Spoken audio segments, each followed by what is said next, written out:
Good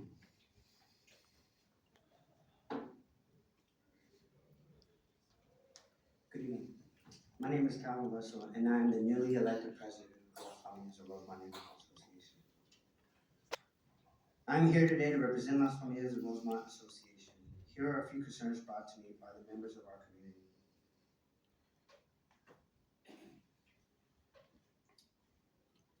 Lack of communication. Fernando and American GI Forum have not been communicating with the people of Las Familias. Fernando Peralta called a meeting on April 27, 2023 at the Himpo Corridor, which is not a neighborhood meeting. And notice went out the day before the meeting to a select few people at 11 p.m. That did not give us enough time to notify the community. At the same time, a presentation was given by the city of Fort Worth at Alice Contreras Elementary in regards to the homeless housing on the card. This split the community in two. At the Himpo Corridor, the American GI Forum announced that they will be holding an open house the following day at 4 p.m. One day notice and at a time that everyone will be at work. The meeting exploded with outrage, and a few members there forced the open house to be pushed back a week. I received a flyer and notice of the open house on April 30th, and we did our best to get the word out 4 days before the open house.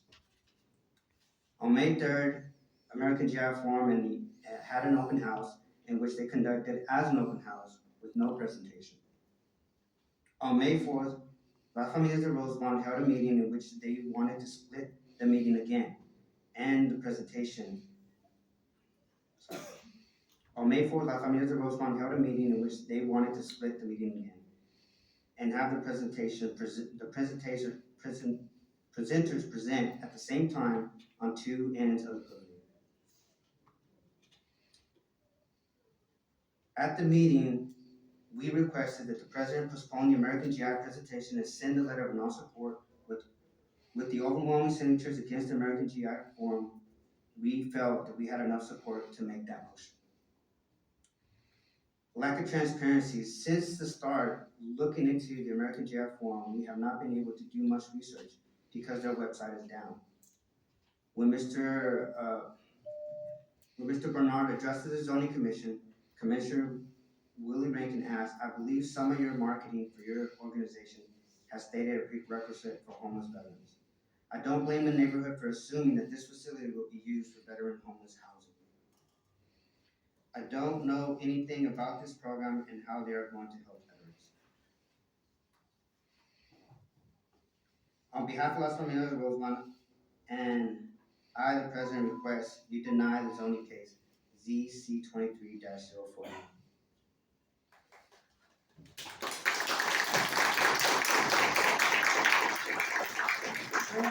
Representation, can you just stand for a minute? Thank you. That's plenty. Thank you very much. Appreciate it.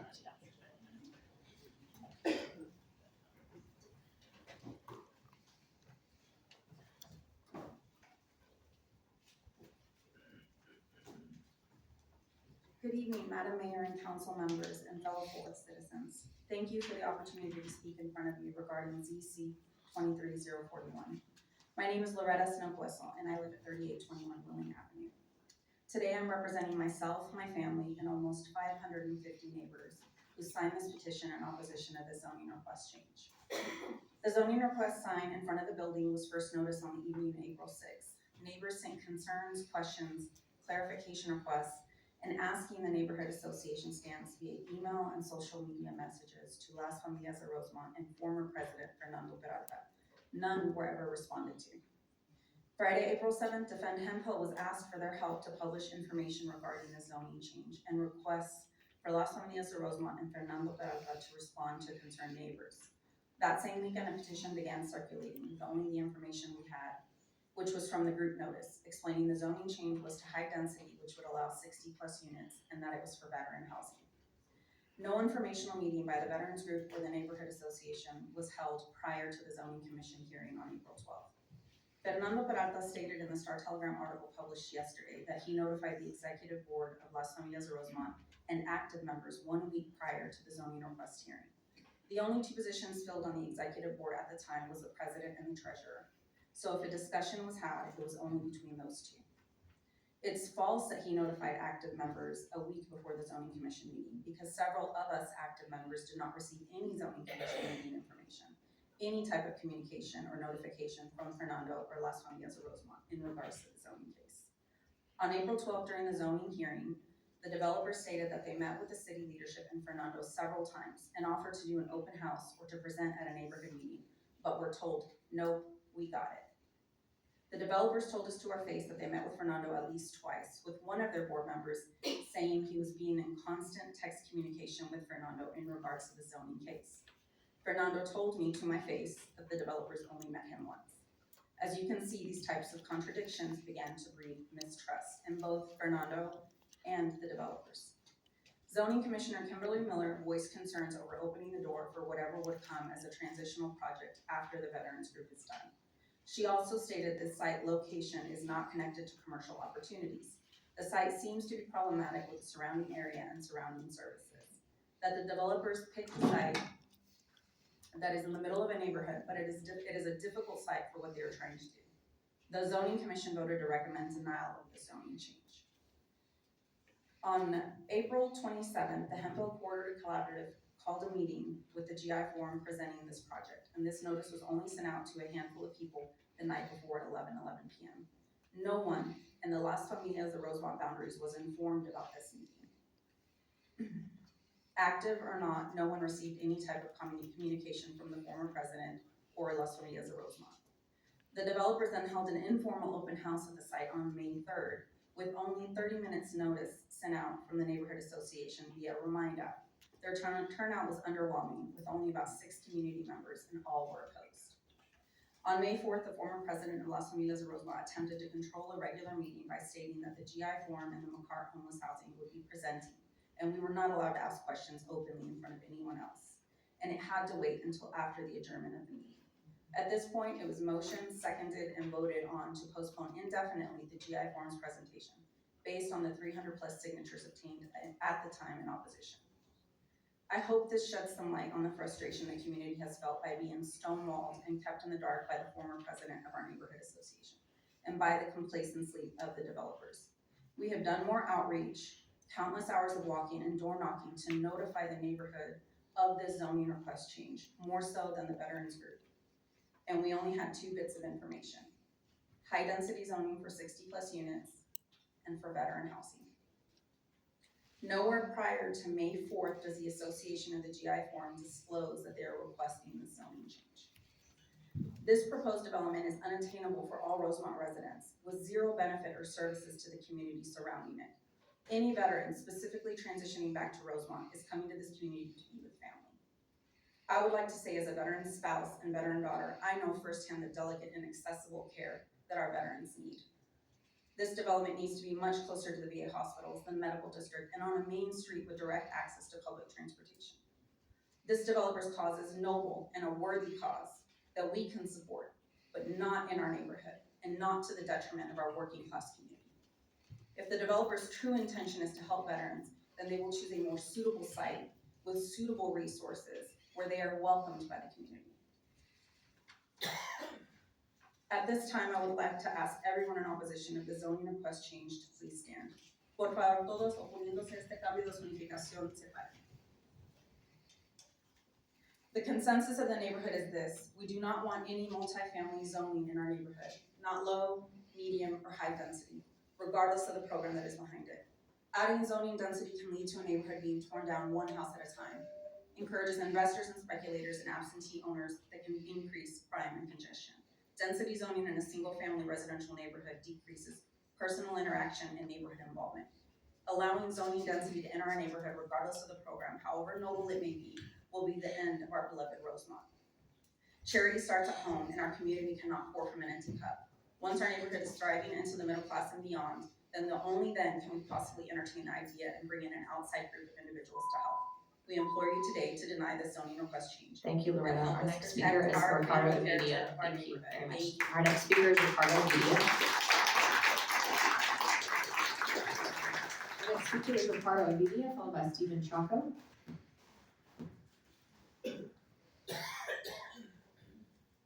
afternoon, everybody. My name is Ricardo Avidia, and I'm a lifelong member of JMSO neighborhood.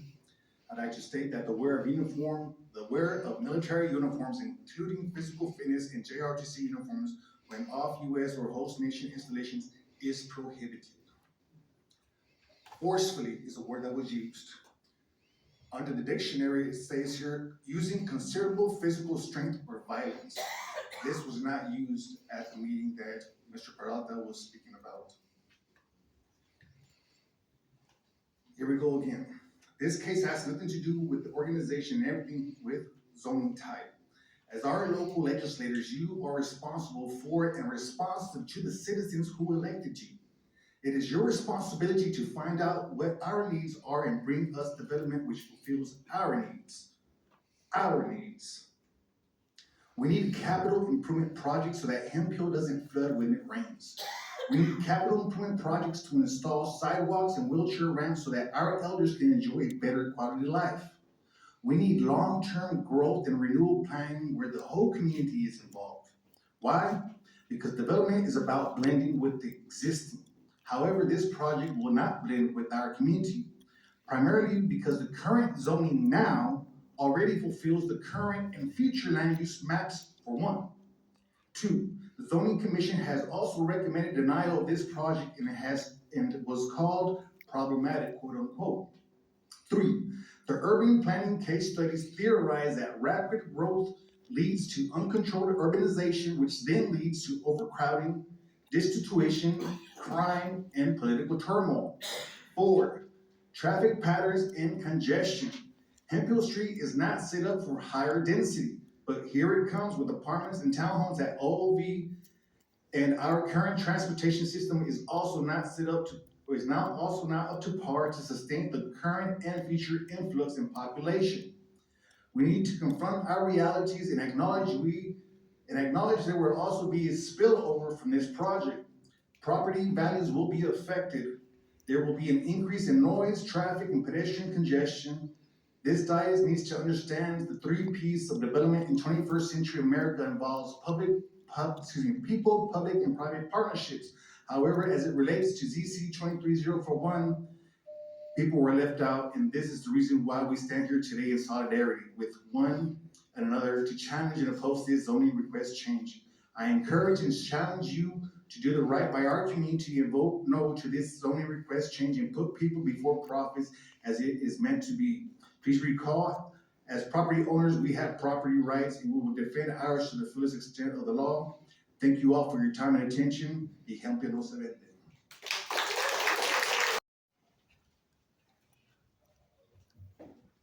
Hello, my name is Cristina Plasencia Snow, and I am a resident of the Rosemont community. I stand before you today to oppose this rezoning and give you a little bit of history of the proposed property in question. I was a member of the original Church of Christ, which existed as a church for more than 50 years. As a living member of this church, I would like to speak for all of my elderly congregation that is no longer here to speak for themselves. As a little girl, Mr. and Mrs. McCauley, the elderly couple in Rosemont, and my neighbors took the time every Sunday to pick up me and my sister and take us to church at the Church of Christ. It was here that we partook in the very large youth group that existed there. We had many friends and enjoyed Sunday school, overnight lock-ins, and youth retreats. The elderly congregation cared very much for their youth, and they taught me what community was. I spent time in these people's homes and out in the community as a child, as many of them were also very active in the neighborhood association. The elderly congregation looked to the youth as the future of their community, and I stand here today as the future they envisioned for their community. As the years went on, they struggled to find a youth pastor for the increasingly Spanish-speaking community. Their congregation dwindled to just a few elderly members. They knew that their church, as it was, would not continue, but they wanted the legacy of their church to continue. So they gave their church in good faith to a nonprofit that would go on to support a Spanish-speaking Church of Christ. Up until now, this church was in the hands of this Spanish-speaking Church of Christ. I can say in complete confidence that when the original Church of Christ envisioned the legacy of their church, it was not high-density housing. They envisioned something that would contribute to the existing community and the youth that they had worked so hard to instill their values in. So now standing here today, just as they looked at me and the rest of their youth as the future, I'm looking to the youth of my community as the future. I would like to continue in the legacy of my church and put an establishment in this place that will enrich the youth of our community. We believe that should this zoning not pass, we can find the right organization to take the place of this church, whether it be another church, community arts and cultural center, or some other type of resource to our existing community. I would also like to say that the Veterans Organization applying for this rezoning has completely lost the faith and trust of the community. There was no attempt to offer an informational presentation until after they lost the zoning at the zoning commission. They went forward with the approval of potentially only 2 Familias de Rosemont Executive Board members.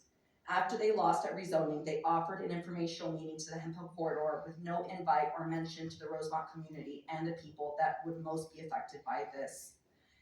They then had an open house that invites were only sent out to the community 30 minutes prior, resulting in a low turnout of 5 to 6 people of the immediate community. It was we, the community, that spoke to over 500 people who all opposed the zoning case. I find this lack of transparency to be Thank you, overall. Christina. Sorry to cut you off. Thank you, Christina. Our next speaker is Scott Smith. Have, which is why we're all here today. We endure unlicensed and uninsured ATVs without off-road permits racing through our neighborhood streets and city park that pose a danger to traffic, pedestrians, and residents. Even though it's reported, the police don't respond. We endure the never-ending sound of boom boxes that violate Fort Worth Noise Ordinance 23-8. Though reported, the police don't respond. We endure street racing that poses a danger to the residents and their children who simply want to enjoy the park. Though reported, the police don't respond. We endure the homeless camping in the alleys behind our houses, littering the park, leaving shopping carts in our streets and driveways, and depositing piles of trash outside our homes. When code compliance makes their rounds, we, the residents, are cited for the piles of trash the homeless create. Though reported, the police don't respond. We endure drug users and pushers who park in the dark areas of our streets at nights. I personally had a confrontation with one outside my house, called 911, reported a vehicle make, model, license, and yet they still park in the same spot and use drugs. Though reported, the police don't respond. My wife was nearly a victim of fugitive at large who rushed into our garage as she opened the door to leave. Fortunately, the police were looking for him and just happened to drive by as my wife held him at gunpoint in the street. My wife did the police's job for them. We have 38 registered sex offenders within a mile of Rosemont Park. Rosemont has been misrepresented until last week by the recent ousting of the president of the Rosemont Neighborhood Association, who is not even a resident of the neighborhood. He was using the association for his own political agenda, not for the benefit of the residents of the Rosemont community. Now a developer wants to plant a halfway house for veterans next to an elementary school, middle school, and public park where our families and children play, and introduce even more potential problems to our neighborhood. These are not the best of our veterans. These are veterans who may be mentally unstable and may suffer with PTSD, who may not have jobs and are struggling with life. The closest veteran service is 5 miles away, which is hardly convenient if the goal is to put them close to the care they need. If improving the lives in an environment of positive reinforcement is the vision, house them in Ridgelit Country Club, or Mira Vista, or Monarch Hills, or Tanglewood. It's a logical conclusion that those upstanding communities are in a better position to provide them with a supportive and positive community network far more than Rosemont is able to. When more issues arise from the injection of veteran halfway house residents, the administrators who thrust this unrequested and unwanted situation upon us will be living in their comfortable, safe home far away from our neighborhood. Our neighborhood needs time to work through the current Thank you, issues David. without being Thank you, forced. David. Our next speaker is Kyle Rivera. My first time speaking in front of the council. So, You're fine. And my name is Gladys Guevara, and I grew up in Rosemont, and a lot of my family and friends are still in the community. I understand change is bound to happen, but I believe the community has a voice to affect those changes, how it affects their changes, their lives every day. I believe that we have the ability to positively impact such changes. I'm concerned for the proposed development for numerous reasons listed by the other opposing speakers. The lack of communication from the project is beyond belief. I am speaking on behalf of numerous community members especially the 4,000 block of 8th Avenue. My family and friends are at a disadvantage due to their language and socioeconomic barriers. And now developers are coming into our neighborhood who have shown zero community interest and involvement. And I am in clear opposition to this zoning change.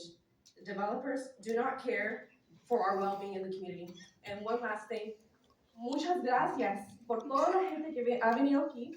No entiende nada lo que se dice aquí, pero lo agradezco mucho, mucho, mucho, porque usted pasó 3 horas aquí, no entiende nada, pero lo que usted sí quiere hacer es mejorar su comunidad. Gracias.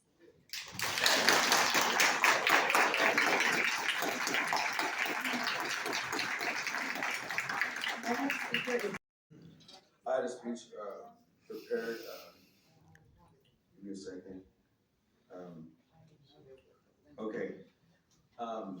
Something was brought up about misinformation being given out to the public.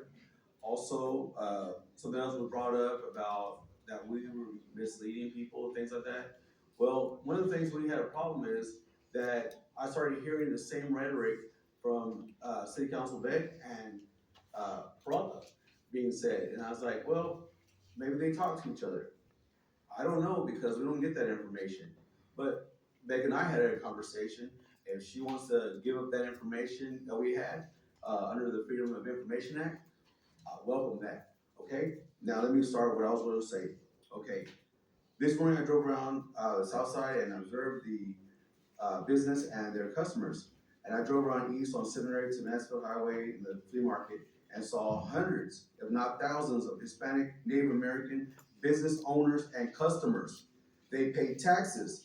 La Gran Plaza had a parking lot filled with business owners, customers, and taxpayers. Do you remember when MLK Jr. and Malcolm X said they talked about Black people opening their own businesses, hiring their own people, buying from each other, keeping the dollars in the community, opening up schools to teach their children their heritage? Well, I'm here to tell you that the Hispanic Native American community has done just that. And Elizabeth Beck seems to destroy that.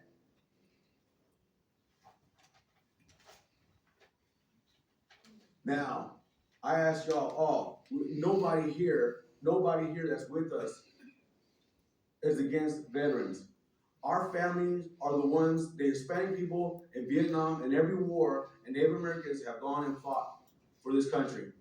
So none of us are against them, okay? So that's not the issue. The issue is that there's development being made and is derogatory to the people that live here. And that's what we're trying to get across to everybody. This is not, we don't hate veterans. We got my whole family, Marines, 5 generations. So that, listen, if you want to go the emotional side, then if you want that, we have plenty of emotions too. So, but like we have numbers also that back it up. We've already had the zoning commission already say no. We've been misled. You heard all the people come here say the same thing. We're not liars. We're just good people that work hard. And we want what y'all have in West Side. Vote. Thank you. Understand what it's like, what was being placed. Is it right here where the park where we play soccer that I've gone to every day since I was 14? Where the mayor is where the veteran housing would be. And so it would be that far away. And so I went to their website, just because I was a little curious as to what was being offered and who would actually be living there. Was it just veterans right after they connect from work who were doing really great? And one of the things I saw on the website was that they'd be offering for veterans who have chemical dependencies. And as a new father, that's something I don't really want right across from the park where I grew up every day. And it's not something I want where our kids walk home from, because it's right there where the mayor is, where the housing is, right here's the park, right at that wall is where our middle school is, where kids walk home to every single day. And so something I brought, so forgive me, I could provide some sources and some websites. I'll have to go right there.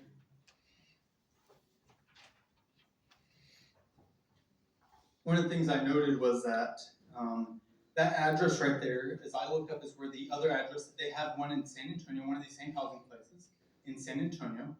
The 519 North Medina Street. And I looked up, what's the crime rate there? And I did this on Bing AI. I have the source provided at the bottom of the page. And it says, you will be likely 1 in 20 people are a victim to a crime in that neighborhood. Oh, well, that's pretty high, And so I continued to look, and I said, well, what's that compared to the rest of San Antonio? Well, rest in San Antonio is 1 in 140. And again, those sources are provided there. I looked this up on Bing this afternoon. And then on the next page, I looked up, well, what's crime rate in our neighborhood like? And so according to Best Places, the crime rate, and I also have the sources there, the crime rate near the address where it's being proposed, and it says there's a 60.1 property for crime. These are based on a scale of 1 to 100 crime. And the crime rate in Fort Worth is 32 per 1,000 residents. And so that means chance of becoming a victim of either a violent property crime here is 1 in 31. And the crime rate in Fort Worth is lower than the national average, which is 1 in 37.